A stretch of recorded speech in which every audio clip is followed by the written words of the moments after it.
But should we really be letting these things, these cultural forces, dictate the identities of our children? How do we handle this emotional blackmail? Yes, the suicide rates are higher in the trans community, but the cause isn't social disapproval. In communities and countries where all things LGBTQ are celebrated, the suicide rates among gay and trans are still higher than heterosexuals. Could it be that the trans movement is more akin to a mental health issue, a disorder, than a civil right? In quite a few cases, identifying as transgender did not lead to mental health issues.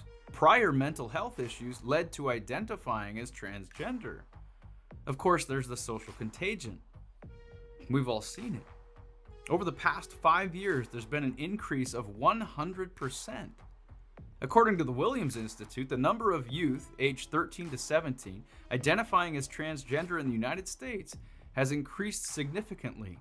In 2017, the estimate was approximately 0.7 of this age group identifying as transgender. By 2022, this estimate had risen to 1.4. This represents a doubling. Is it something in the water?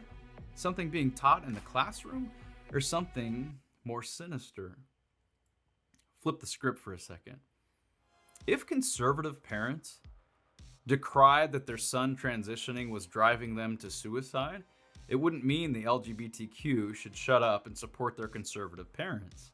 That blood is on the transitioning children's hands, causing their parents to kill themselves.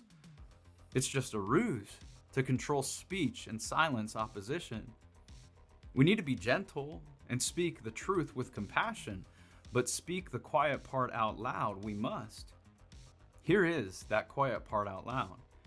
If a person is so fragile that an opposing opinion drives them to suicide, it's not the contrary opinion that is the problem, but the person's pre-existing mental state, or the friends and media they've been listening to, as well as the tactics and strategies employed to control and manipulate.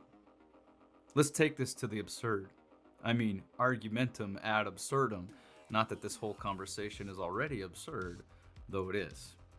If social disapproval was the main factor in trans suicide, that would not make agreeing with everything LGBTQ the solution.